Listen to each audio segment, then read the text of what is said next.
ಎಲ್ರಿಗೂ ನಮಸ್ಕಾರ. ಹಬ್ಬ ಹತ್ರ ಬಂದಂಗೆ ಮನೇಲಿ ಕೆಲಸಗಳು ಕೂಡ ಜಾಸ್ತಿ ಆಗ್ತಾ ಹೋಗುತ್ತೆ. ಇವತ್ತು ಬೆಡ್ರೂಮ್ ಡೀಪ್ ಕ್ಲೀನ್ ಮಾಡೋಣ ಅಂತ ಮಾಡ್ತಾ ಇದ್ದೀನಿ. ಬೆಡ್ರೂಮ್ ಅಲ್ಲಿ ಡಸ್ಟ್ ರಿಮೂವ್ ಮಾಡೋಕ್ಕಿಂತ ಮೊದಲು ಯಾವುದೆಲ್ಲ ವಸ್ತುಗಳನ್ನ ವಾಷಿಂಗ್ ಹಾಕ್ಬೋದು ಅದನ್ನ ಫಸ್ಟ್ ಕೆಲಸ ಕಂಪ್ಲೀಟ್ ಮುಗಿಸ್ಕೊಂಡ್ರೆ ತಿರ್ಗಾ ಆರ್ಗನೈಸ್ ಮಾಡೋಕೆ ಈಸಿ ಆಗುತ್ತೆ. ಹಾಗೆ ಮನೇನ ಫುಲ್ ಡೀಪ್ ಕ್ಲೀನ್ ಮಾಡ್ತಾ ಇದೀವಿ ಅಂತ ಅಂದ್ರೆ ಒಂದೇ ದಿನದಲ್ಲಿ ಆಗುವಂತ ಮಾತೇ ಅಲ್ಲ ಕ್ಲೀನಿಂಗ್ ಕೆಲಸ ಅನ್ನೋದು.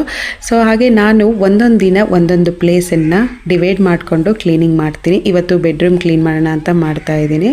ಹಾಗೆ ಇದ್ರ ಫುಲ್ ಲಾಂಗ್ ವಿಡಿಯೋನ ಪೋಸ್ಟ್ ಮಾಡಿದ್ದೀನಿ, ಫ್ರೀ ಆಗಿದ್ದಾಗ ನೋಡ್ಬೋದು. ಹಾಗೆ ರೂಮಲ್ಲಿ ಜಾಸ್ತಿ ಶೋ ಪೀಸಸ್ ವಸ್ತುಗಳನ್ನ ಇಡೋದಿಲ್ಲ, ಕ್ಲೀನಿಂಗ್ ಮೇಂಟೈನ್ ಮಾಡೋದು ತುಂಬಾ ಕಷ್ಟ. ಇವಾಗೇನೋ ಆಸೆಗೆ ನೋಡಿದ ತಕ್ಷಣ ಇಷ್ಟ ಆಗುತ್ತೆ ಅಂತ ಶೋ ಪೀಸಸ್ ಎಲ್ಲ ತಂದು ಅರೇಂಜ್ ಮಾಡಿ ಇಟ್ಬಿಡ್ತೀವಿ. ಬಟ್ ಅದ್ರ ಮೇಲೆ ಡಸ್ಟ್ ಕುತ್ಕೊಂಡಾಗ ಕ್ಲೀನ್ ಮಾಡ್ಬೇಕಾದ್ರೇನೆ ಗೊತ್ತಾಗುವಂಥದ್ದು ಇದೆಲ್ಲ ಬೇಕಿತ್ತು. ಅಲ್ಲಿ ಆರ್ಗನೈಸಿಂಗ್ ಆಗಿ ಶೋ ಪೀಸಸ್ ಇಡಬೇಕು ಅಂತ ಅಂದ್ರೆ ಜಾಸ್ತಿಯಾಗಿ ಚೂಸ್ ಮಾಡೋದು ನಾನು ಪ್ಲಾಂಟನ್ನೇ ಚೂಸ್ ಮಾಡಿ ಇಟ್ಕೊಳ್ತೀನಿ. ಮನಿ ಪ್ಲಾಂಟ್ ಆಗಿರ್ಬೋದು, spider plant, jade plant, snake plant, ಈ ರೀತಿ ಲೋ ಮೇಂಟೆನೆನ್ಸ್ ಪ್ಲಾಂಟ್ಗಳನ್ನ ಚೂಸ್ ಮಾಡ್ಕೊಳ್ತೀನಿ.